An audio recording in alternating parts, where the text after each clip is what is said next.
Bismillahirrahmanirrahim. Assalamualaikum warahmatullahi wabarakatuh.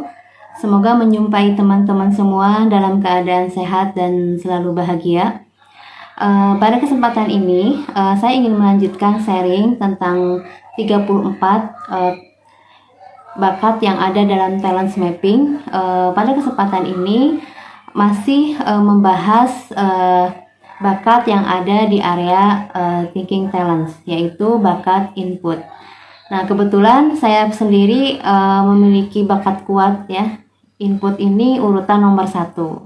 Jadi sedikit banyak punya referensi lah terhadap dalam diri sendiri gitu ya. Nah, apa itu bakat input? Yaitu bakat yang secara alami orang tersebut senantiasa punya dorongan untuk mengumpulkan barang maupun informasi. Jadi punya dorongan kuat untuk mencari untuk mengumpulkan informasi sampai yang lengkap gitu ya, ketika ada suatu permasalahan misalnya gitu ya.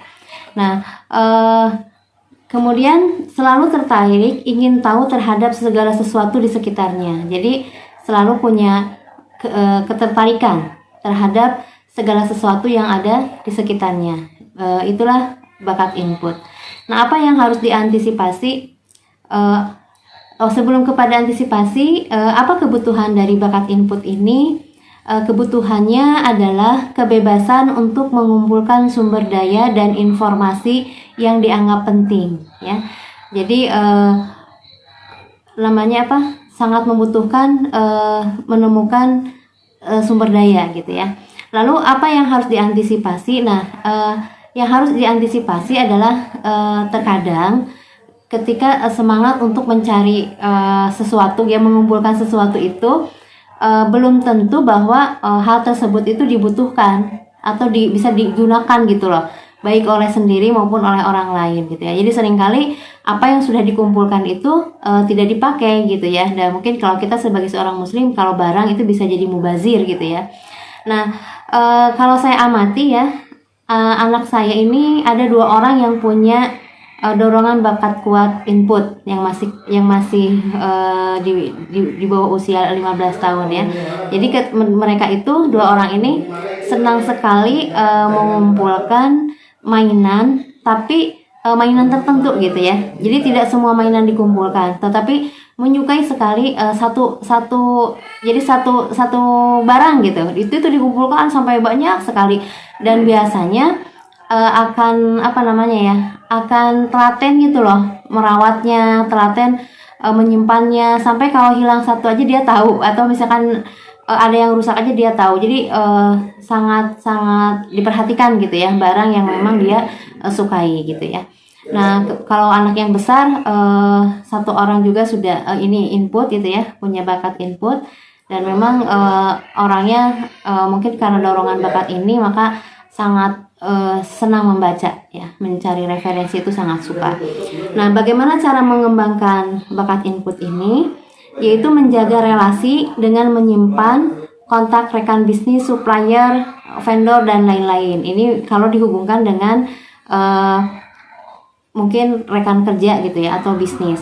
Kemudian berlatih cara baik mengelola sumber daya, mulai dari merapihkan semua data sampai tumpukan sumber daya. Jadi ketika sudah mengumpulkan sesuatu itu harusnya termanage gitu ya, sehingga tidak mubazir, sehingga mudah dicari juga gitu ya.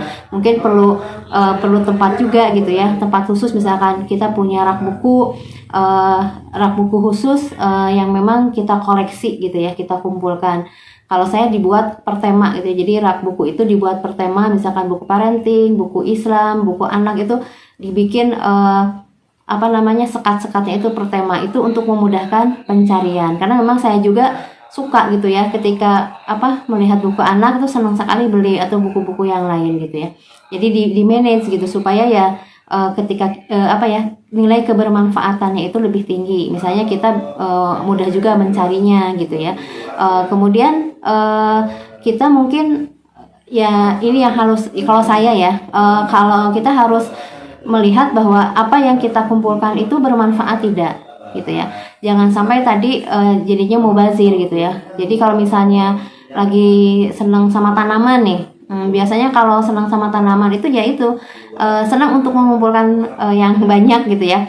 Nah, kalau saya sekarang dipikir ulang lagi, ini tanaman cocok enggak ditanam di daerah saya, kemudian di sekitar tempat tinggal saya gitu cocok tidak, kemudian saya bisa merawatnya tidak. Nah, ini yang penting ya, karena pernah ya dulu itu saya bertanam hidroponik itu memang dari segala macam lalaban itu saya tanam gitu ya, sampai akhirnya saya sakit karena kan harus telaten merawat. Nah, itu mungkin kalau sekarang ini yang menjadi pertimbangan saya ini saya bisa merawatnya tidak. Kalau tidak ya udah nggak usah dipaksakan harus mengikuti dorongan gitu ya, mengikuti kebutuhan kemudian saya mengumpulkan, padahal saya sendiri nanti malah ininya menjadi menzolimi diri sendiri. Nah, kemudian ini akan sangat menarik ya kalau bakat input ini dikombinasikan dengan bakat yang lain, misalnya dengan bakat learner dan analitika, maka Anda akan terbantu sekali gitu ya ketika bakat input ini senang mengumpulkan informasi, mengumpulkan data, kemudian didukung oleh bakat analitikal untuk menganalisa gitu ya, dan akan sangat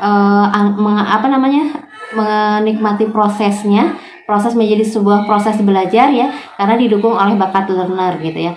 Nah, ini kalau Anda memiliki 3 bakat ini dalam diri Anda, bakat kuat ini, maka cocok gitu ya menjadi seorang peneliti gitu ya, menjadi seorang saintis atau menjadi seorang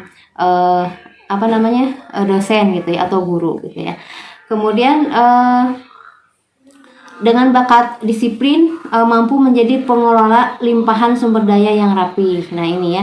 Jadi kalau Anda didukung dengan bakat disiplin, nah kebetulan saya juga punya bakat disiplin. Jadi sumber daya yang sudah dikumpulkan itu, maka Anda akan mengelolanya dengan baik. Tadi ya, mungkin saya bisa mengerem tadi ya, mana-mana yang saya kumpulkan, mana yang tidak, karena saya punya bakat disiplin. Jadi tidak semua harus dikumpulkan gitu, tapi di-manage dengan rapi, dengan baik. Itu mungkin ya yang bisa disampaikan tentang bakat input ini. Semoga bermanfaat. Mohon maaf bila banyak kekurangan dan kehilapan. Akhirul kalam. Wassalamualaikum warahmatullahi wabarakatuh.